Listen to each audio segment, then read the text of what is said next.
Hey everybody, welcome back to the I Play 2 podcast. I'm your host, Rob Adler. This week, singer and musician Aaron David Gleason joins the show. Early on, he was with the band The Midnight Radio, performing under the pseudonym Gilly Leeds. In 2017, Aaron released his first solo album called Wry Observer, and followed that up in 2019 with a whopping 4-album drop that includes Gilly Leeds Volume 1, and this is Aaron David Gleason.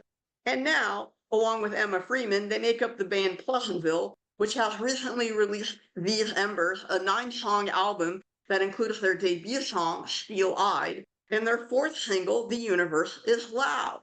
His grandfather, Monty Hall, was the host of the iconic game show Let's Make a Deal, and his mother, Joanna Gleason, is a Tony Award-winning actress who played the role of the baker's wife in the musical Into the Woods, and she directed Aaron's one-man show entitled Come Hell or High Water. Aaron, welcome to the show! Hey, I'm very, very happy to be here. Thank you for having me. It's an honor. No problem. Thanks for being on the show. How you doing today? I'm doing all right today. It's a nice autumn day. Made egg whites and spinach, so feeling a little bit more among the living right now. Had 2 cups of coffee, but the day is young, and coffee is very good for you. A lot of peer-reviewed data on that. I have to admit, I'm not much of a coffee guy. I think I've had 2 cups in my entire life. Well, Rob, what do you do? Are you a green tea person? Are you anti-caffeine? I am a water and oftentimes cranberry juice and some iced tea. I'm pretty boring. I like that. Dare to be different. Sometimes banality is the most punk choice of all.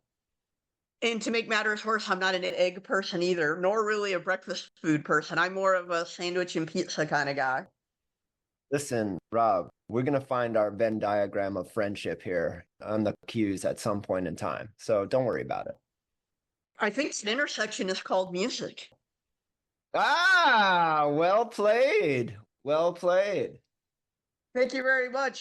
How did your interest and evolution into becoming a singer, songwriter, musician kind of start out? Total immersion in my family. Joanna Gleason, my mother, Broadway actress, singer, music is her heartbeat in so many ways. She loved and loves jazz, classic American songbook. She loves crooners. I think she's turning into more of a crooner. She loves that. I think she's headed towards jazz more and more as she matures and changes as a vocalist, as an artist. My father, Paul G. Gleason, not the actor from The Breakfast Club, was a choreographer. He's still alive, God bless, at 88, knocking wood. Choreographer and autodidact, self-taught musician himself. Loved classical. I saw it inhabit him so many times. I saw him weep watching Vladimir Horowitz pulling me downstairs first thing in the morning. You have to watch this. You might not understand it now, but one day you will. Those types of things. And my first piano teacher, Mildred Chase, who's written a few books, she taught me improvisation. She taught me playing from the soul and the heart, learning sheet music, technique, learning from the greats are all vital and can all provide you a lot. But in terms of turning me into a songwriter, somebody who is affected by something in the world and then sits down with a guitar or piano and turns that into a poem laid over music, that just seemed as normal to me of a path as anything, for better or for worse, as I found out in my adult life. But that's the massively abridged answer to your question. Hey, there are a lot of songwriters that can make some pretty good money. Just take a look at Paul Anka, who was a singer, but the stuff that he's written that I'm not sure that many people know has made him probably a better living than his musical career ever did. I mean, it's like mining for gold.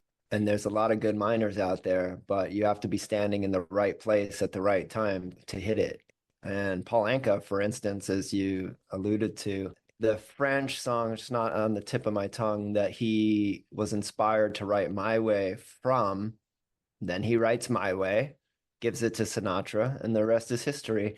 That French song was so influential that David Bowie wrote Life on Mars based on it. But I'm a personal trainer. I have no qualms about talking about what I have to do to make money. I love helping people. I love being fit. And there are times where I can make money as an artist, but they're too few and far between for me to only be an artist right now. And that always causes some conflict and some strife and some depression. But I feel like Pleasantville is coming along, and I'm very happy as an artist these days, very fulfilled. And many artists and entertainers generally have a second job until they get that break. I mean, that's a pretty common route, whether you're a trainer or a waiter or something like that. I think so. And then the interesting thing is you have to be prepared to get that break and then go back to it. There have been times where I've been shot into the stratosphere as an artist, but you know what? You're going to come back down to earth about 99% of the time. And be careful what you wish for as well. I know people who have made a Faustian deal to only be careerists, and God bless them. I need that balance of the other things that I need personally. So it's a tough road, but having everybody in my family from Monty, who was a wonderful, wonderful mentor, not just a grandfather, my parents, wonderful mentors, not just parents, has helped navigate this terrain. What's been the best advice that both your grandfather and your parents have each given you? That's a tough one. I think my grandfather really, really kept saying, look, I'm proud of you no matter what you do. You don't have to be a celebrity. What I want for you is a well-rounded life. And if that for you means family, maybe outside of the business work to provide stability, just stability in general, seek that. Don't get caught up in celebrity. Don't believe your own press, as many people have said, and show up. Show up to the weddings, the birthdays, the funerals. I always saw him show up. He came to all my soccer games. He came to my high school baseball games. He didn't come and say, I'm Monty Hall. He went and sat in the uncomfortable bleachers and yelled for his grandson. And I do that now in my life. And I'm so grateful for that. My father, intuitive, find what your soul connects to in the work. Show up and be prepared and ready and be a professional and take direction. My mother, a little bit more of just the hardcore details of what to do, when, how to prepare, how to perform. I've seen her perform. I've seen her preparation. I've seen that moment of jumping from rock to rock over a chasm with complete faith that you're going to make it. And I mean that metaphorically as an artist. I've seen her do that. Prepare, but then take that jump and bring it to life. You're going to have to take some leap of faith, because if you play it safe, you're going to bore the audience and you're going to bore yourself. You got to scare yourself a little bit. So those off the top of my head for those three massive influences in my life, although I could go on for days on end on what they've imparted onto me. That's all very sage advice, because I think a lot of times when people get that celebrity, even get a taste of the celebrity, they're not ready for that. And that's a great way to help keep you grounded. Very, very slight stories with that in my past, in my early 20s, getting signed to a record contract. Of course, your head becomes as big as a balloon and can hardly fit through the door. But then, of course, as many people do as well, I was humbled in a massive way. And some people quit forever, and some people take their licks and come back. And then that continues, and you start to get used to the idea that no matter how big you are, you're going to be humbled. You're putting yourself out there. You're not protected by working in a corporate environment. There is no HR department in the arts. It's coming and long overdue. But for the most part, you got to be tough as hell and surround yourself with people that will help protect you. It's tough. It's a minefield. You have to be with an acting teacher. If you're with an acting teacher who respects you, who's going to respect boundaries and yet pull this very personal, very human, craft out of a person. And it's hard not to step over the line, and it's hard to know where the lines are. But with time and experience, you can find that, and you can do it in a way that's not going to take a pound of flesh out of you. You mentioned getting shot to the moon and getting humbled. What did you learn from your experience with the midnight radio that you've taken to your music career currently? I really appreciate you asking that question. The Midnight Radio then became a band called All Hours. It's the same band. I re-released everything a few years ago under the Midnight Radio because that was what the band was called originally before many other cooks came into the kitchen. But in 2003, it looked like All Hours, formerly the Midnight Radio, was going to take off. And I was in high-rise offices in Times Square with literally cigar chomping people saying, "Kid, you're going to buy my next house in Amagansett or whatever. Let's go eat steak tartare." I mean, it was like out of the 1960s, but it was happening. And I was all for it. I thought it was all going to happen. So I had a lot of people around me thinking that I was going to be a golden goose. And when the egg that I laid was not gold, but was tin, they all dispersed immediately and blamed me. And part of that blame was valid. I was super headstrong. I thought I knew everything. I wrote all the songs. I was the lead singer. I thought I was the most viable celebrity or whatnot. Totally the wrong thinking. And it fell apart, and it was crushing because from 1999 to 2005, 6 years, I practiced with this band, and we played many shows and had ups and downs, and we fought really hard to get into a good position, and then it obliterated. And nobody to this day knows any of those songs. A couple of my friends do. And it feels like 6 years of my life were just extended college. Now, that taught me a lot, and I used it moving forward. One of the things that makes it worth it to me is I really learned how to treat my coworkers. So I feel a little bit bad about not being more mature at that era, but we're talking about the ages of 19 to 25 when I was in that band. And that's young, and you can make mistakes. I certainly wasn't as evolved as I am now, but it was crushing. I went into a deep depression when we got released from our record label, when the album didn't do anything, when nobody would take my phone calls anymore, when familiarity bred contempt and I was looked at like a piece of detritus that had come back in through the atmosphere. But it set me on the path to where I am now. I left LA, eventually came to New York and started over from nothing at 30 with the clothes on my back, feeling like I hadn't accomplished anything. And New York healed me. It taught me chops. It taught me respect. It taught me that they didn't give a who I was, which was great. I had to earn it. And it really taught me how to be a better performer and a better student and a better co-performer with my other friends who are in the craft. From my experience, when things don't go well and one gets humbled, you find out who your real friends and who you can trust are and who you can't. Boy, howdy. I know you're in Dallas, so there you go. You are absolutely correct. The people that stayed from before, middle, and after that time, and still to this day, are my minted friends, my OGs, and they mean a lot to me. The people that were only around for that period of time, and then the band failed and they left, they're not in my life. It feels like it was a dream. It feels like it was another lifetime ago. I don't wish them any ill will. Perhaps they view me as the one who was superficial or whatever, and maybe they were right. I don't know.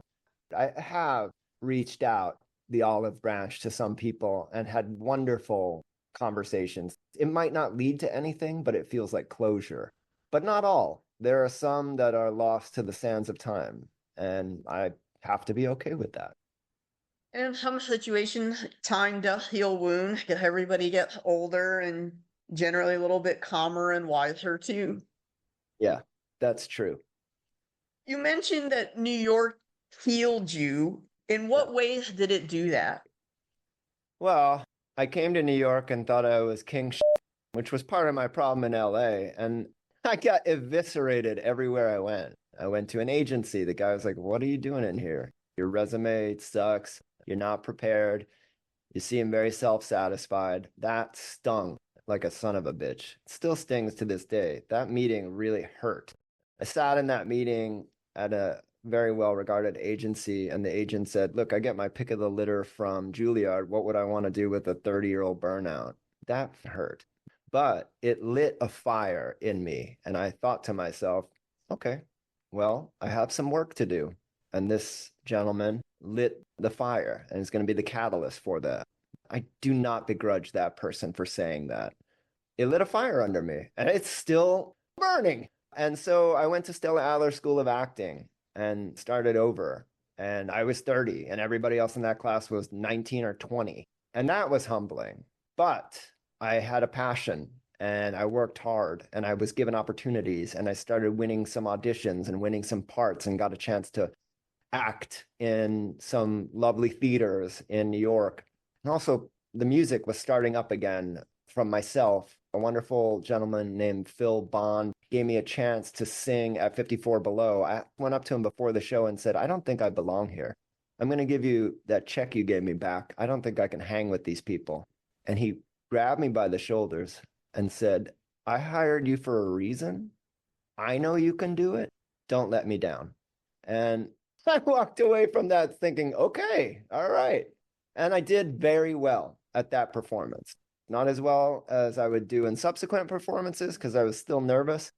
I got blown off the stage by a performer that went on before me. She's amazing, megastar, and she would blow anybody off the stage. I'm not going to share the name. It's not relevant. But what it taught me was I don't want to get blown off the stage anymore.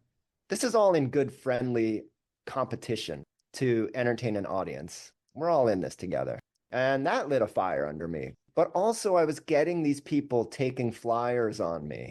And I was actually acquitting myself well. And it started to build my confidence back up. And it took a long time. But by 2015 or so, I was performing regularly in New York City cabaret. My solo music was starting to come back around. I was acting more. I had met and married my wife, Stacy Bone Gleason, who is my everything. We lived in Greenpoint, Brooklyn, which was a hipster Valhalla, made Aaron Gleason very happy. And there you go. Had last year a singer-songwriter named Jonathan Wall on the show, and he talked about an early performance where they actually opened up for the Backstreet Boys. And he mentioned how daunting it was and the lessons that he learned. What lessons have you learned in terms of making sure the crowd gets engaged, how you engage the crowd? And I would almost call it a conversation that a singer has with the crowd.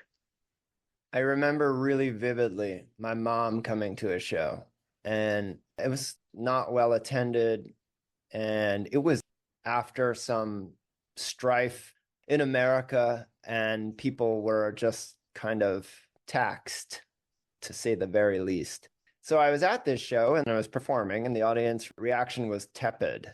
And I was like saying to the audience out loud stuff like, "Come on, bye-bye," And my mom, it really disappointed her. And I was shocked. But after the show, she said, "Don't do that. If you're needing to do that, then that's just the wrong tack to take." Once again, one of those humbling, abrasive, rip the Band-Aid off moments that I wasn't expecting. But it stayed with me. And shortly thereafter, as the Midnight Radio All Hours was still going, our guitarist got replaced. Old guitarist was great. He was wonderful. New guitarist was a little bit older, been around the block about 9,000 times. His name was Amit Leran, a lovely Israeli gentleman. And he tore into me because I was 24 and really arrogant. And he said, "You have so much potential." I'm not going to do his accent, but I do it really well. So if we share a beer together, I'll do it. "But you're disconnected from the audience. You're not being authentic. When you step on stage, you're still checking your cell phone. You have wheels on your amp. how serious are you? Are you serious? And I said, yeah, I'm serious. I just granted you permission to be my lead guitarist, Squire. And he said, yeah, that's nice. Anyway, here's all the things you're doing that are disingenuous. And he was right. And I accepted his criticism eventually because I knew he was right. And here in my trust as a friend and a human, I knew it wasn't malice. I knew it wasn't jealousy. He was damn right. So I started to change. I started to be more vulnerable on stage. The Gilly Leeds was fading and Aaron Gleason was coming out because I was actually confident enough to be Aaron Gleason and not work behind a mask. And that was just the beginning of it. But I do feel now that he kind of engendered this Pavlovian thing in me where when I get to the stage now and I get to the mic and we're about to do a song, there's nowhere in the world where I am that present outside of in the home with my family. But in the world outside of my home with my family, being that present, channeling something beautiful and sharing that communally, that's what performing is to me now. But it wasn't always. It was, what is this going to get me? What do I want from the audience? And then it completely went 180 from there. After some of these early experiences with me going, hey, did you like the show? And they said, yeah. And I said, well, what's yeah? And then they told me. I'm not going to name the band here, but I once went to a show where the lead singer was hammered. He did like maybe 20 minutes, actually fell off the stage, and that was the end of the show. The experience, as you know, if you have a bad experience on stage, it can make you lose fans for life. The same way if you have a great show, you make fans for life. If you have a bad show on stage, you're going to lose fans for life. I've performed intoxicated before and was really embarrassed and ashamed of myself because it sucked. And the audience could tell. And I was embarrassed about it for a long time, but I've put so much space between myself and that and so many other performances for so many years that I don't still cringe when my head hits the pillow. But it happens. It happens to a lot of artists, and some make adjustments. And as we saw, sadly, and my heart goes out, and I hope Perry Farrell can get some help, but that's what can happen. But I like cannabis and I like the odd beer or red wine, but my emotional IQ is 0 on it. In the recording studio, it's safe. It's arrows in. I'm writing, I'm singing very personally. It works fine. Don't overdo it, Aaron, but a joint or two throughout the day will be okay.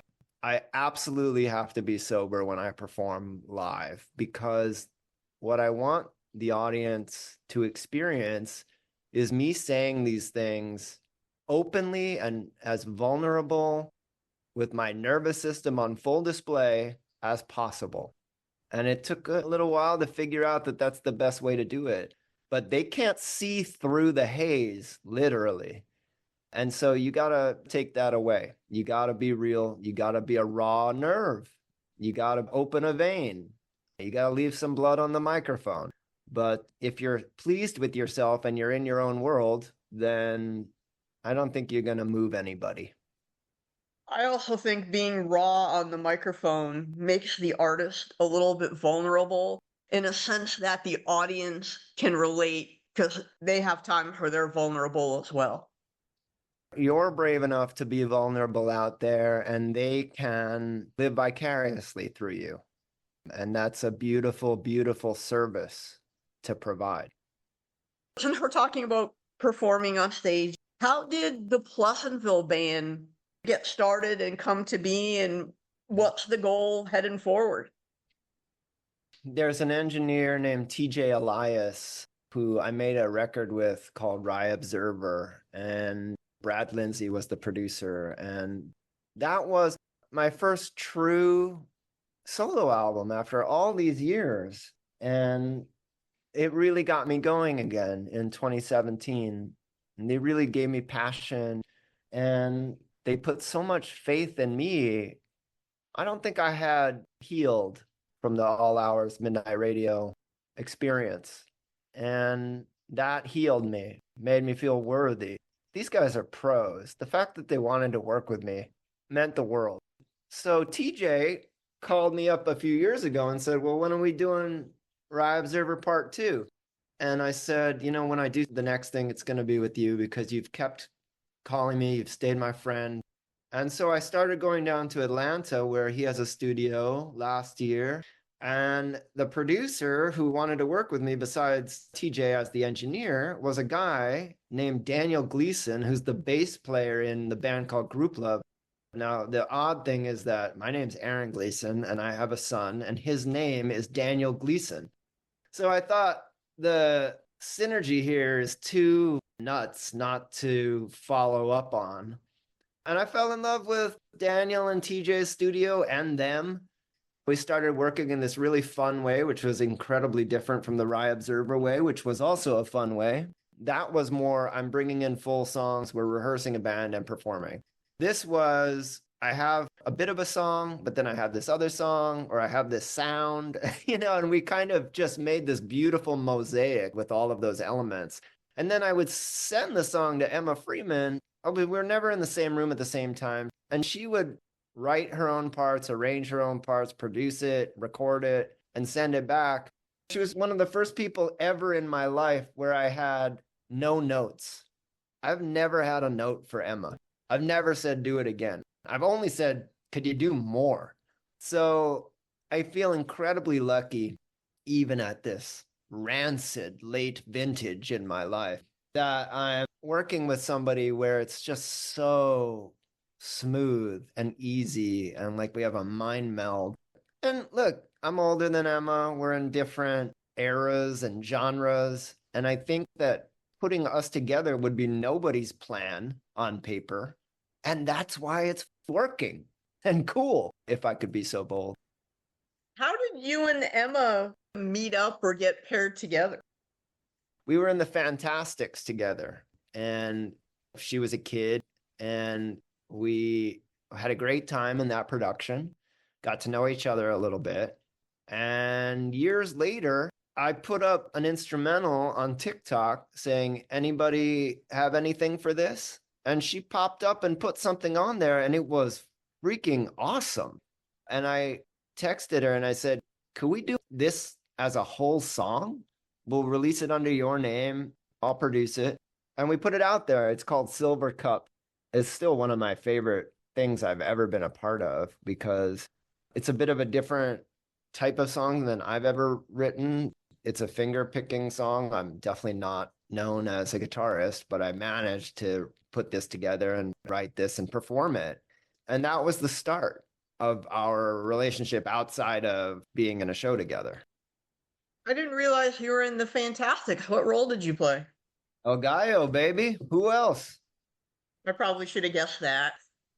Oh, that's okay. It was a great production at Arc Stages here in Pleasantville. I was really lucky to be a part of it. Really, really talented cast and just the most beautiful music in the world. Oh my God. It made me like cry every night. With Pleasantville, one of the songs I listened to was The Universe is Loud. And we talk about song influences, and earlier we mentioned Paul Anka, and I think the French song you were thinking of was Come to Habitude, if I remember right. I think that's what My Way was based off of. Yeah. And when I listened to The Universe is Loud, a little bit of the instruments, believe it or not, reminded me of the old song by Collective Soul called Shine. That's awesome. I love Collective Soul. I'll take that any day. And you know what's interesting about what you're saying is there's a jangly rhythm guitar on The Universe is Loud that I play. So I'm playing a rhythm guitar that would normally be an acoustic part, but it was a Telecaster with no distortion, which is something that Collective Soul definitely did. With the album These Embers, what was the fuel for creating it? Because most songwriters and singers have stories behind whether it's a song or an album. So what are some of those that led to this? So about 3 years ago, I had close to a nervous breakdown, is really having a really hard time. I talk about all of that in the show Hell and High Water that my mom directed, that we did at 54 Below, one performance only, but it's on YouTube. And I would call TJ during the middle of that really painful, awful time. Man, I've come so far from it that even just talking about it, it's a mix between I'm so grateful to not feel that way anymore, but I can remember it. But it's not so far away that I can't. I didn't think I'd ever make music again. And I said to TJ, you know what? I know I'm going to make music again. And when I do it, it's going to be with you.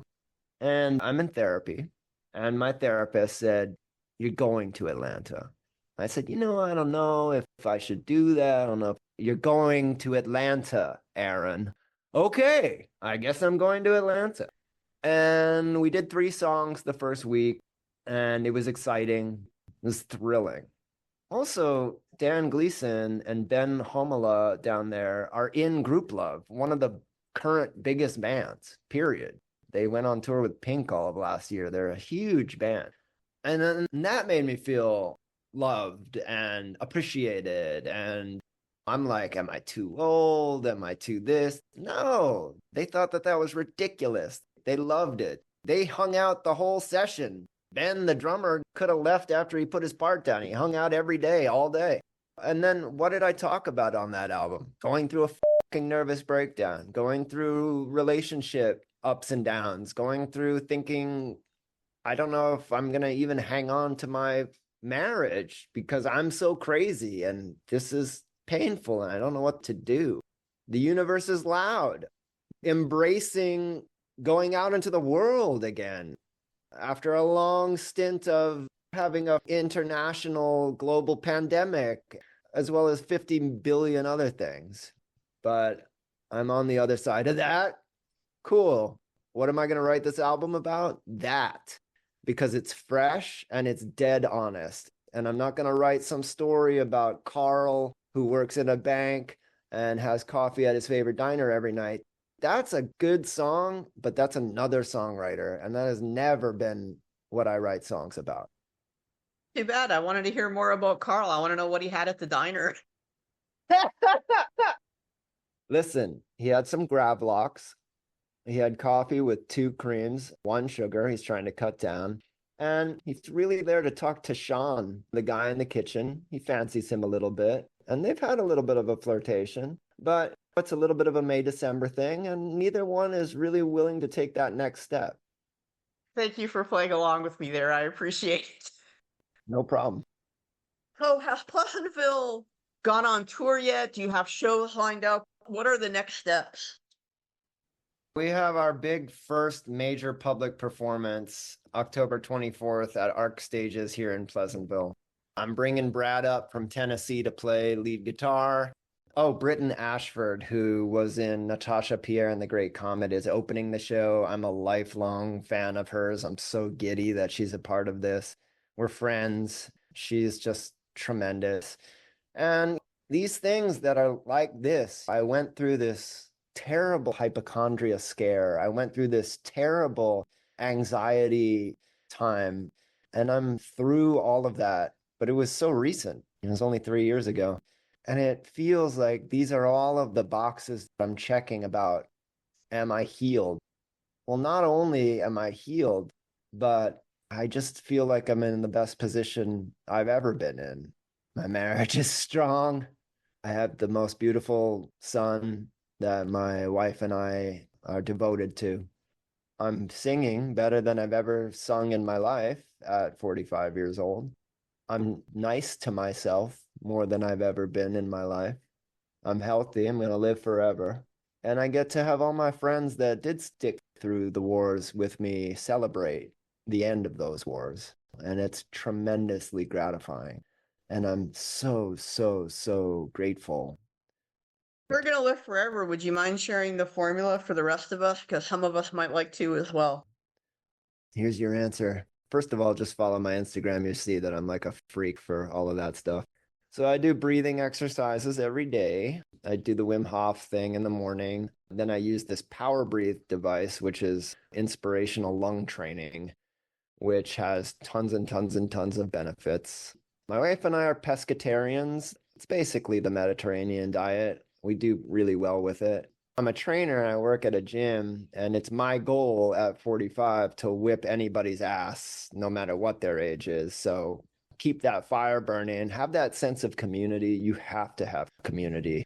Whether it's your boys, whether it's your girls, whether whatever, boys and girls, you got to have your crew of people that you lean on and talk to and vent to and be vulnerable to. You need to drink water. Stay hydrated. Green tea is probably really good for you too. And a lot of fiber, young man. You need a lot of fiber. And get good sleep. And you know that phrase, don't go to bed angry, that's used for couples, but I really think it's important for you not to go to bed angry, period. And that's been a big change for myself. I was an angry guy, and I'm not anymore. It's lovely not to be. So that's why I'm going to live forever. I very much await you living forever now, too. By the way, it was funny. You mentioned young man. I'm actually older than you are. Whoa! I'll be 49 by the end of the year. You have a cherubic voice. Thank you very much. I oftentimes get called ma'am on the phone. You just sounded like a 23-year-old dude to me. I appreciate the fact that you thought I was so young. I do thank you for that. I was like, wow, this young guy's got wonderful questions. Boy, this is very mature for his age. So one thing I want to get in, and you hit on it a little bit, was the fact that you and your mom worked together on Come Hell or High Water.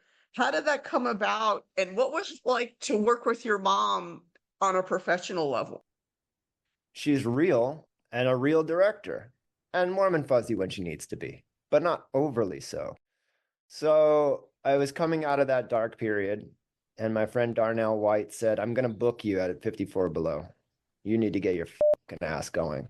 So he booked a show 1 month out. I had nothing. I had no idea what I was going to do. And I said, yeah, I accepted the gig. So I was really inspired by my mother's show, which was a monologue interspersed with music and brilliant cabaret. Cabaret can be many different things. And I was inspired by her, so I wanted to do that type of thing, but with my own story. And I started writing these 2-minute chunks, and she would say, yes, yes, no, no, okay, this one will go here, this one we can cut, this one alludes to this one. And she said, look, don't do Broadway, don't do American Songbook, do your songs. And I agreed with her. I want to do those things one day, but learning an entire hour-long show and new music and a new genre was way, way too much to try. So I did my songs, and I had a great band, and Darnell White was up there with me, as well as some other great players that come to mind, Joseph Wallace on bass. And the first rehearsal was the day before the show, and the first run-through, Mom tore me apart. It's an hour-long show, and I did it in 42 minutes. And she said, what are you, the Sex Pistols? Like, how fast are you going to do this show? Like, where's the show? I don't see anything. Is this punk rock? Is this what you're going to do? And I said, okay, I hear you. Can I do it one more time? Yeah, we have time for one more run-through. And the whole band watched my mom do that to me. And I just walked back up on stage and was like, yep, she's right. Here we go again. Ready, everybody? And I did it again, and it came in at 53 minutes, and okay, way better. She's like, that's the show. And that was exciting. And the next night, when we did the show, I think we did a run-through at soundcheck, and that helped.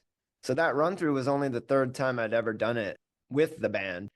And then we did the show, and it went great. The audience liked it.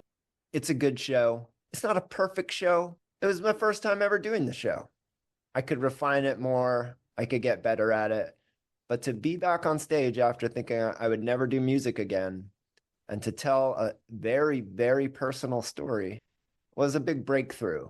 It got reviewed well, and it helped lead the way to writing and doing these Embers. Was Darnell, because that name sounds familiar, involved with the Aretha Franklin tribute? I think it was God called damn, Respect. Rob, how do you know all this stuff, man? Yeah, he was the MD on that show. I think you mentioned it earlier in the show. Come Hell or High Water was only a one-off. How come it was only a one-off and you didn't decide to do more of it? Money. I had to lay out money. I made some back, but not how much I laid out. And nobody asking me to. If they had asked me to do it again, I would. And if I'm to be like brutally objective, the show could use some work. But I don't think I'm going to touch that material again. I think it was meant to be what it was. And it is actually a really vulnerable and great document. And I'm proud of it. I don't know if I even want to go back and watch it, but I'm glad I did it. Everything now is Pleasantville, the band. I think that is the better version of Hell and High Water. I think that is the more refined version, the more comfortable, the more confident version of Hell and High Water. That type of performance and that type of venue was a one-off, but it got me here. And this is an extension of that. They're not two different things. Where can listeners go find Pleasantville and listen to the music? And where are you on social media? Pleasantville is on every streaming service. The album is not out yet. We have 4 singles out. So Spotify, Apple Music, YouTube, we've got some great videos. And they're all Pleasantville centric. The town where I live, with denizens of this town and locales and landmarks of this town.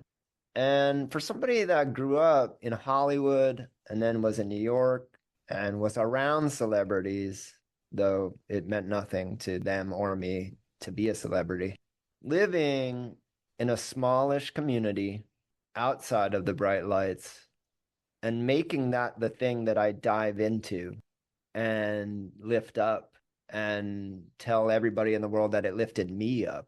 It's very, very important. It's down to the marrow of my bones. I think I'll be in Pleasantville for a very long time.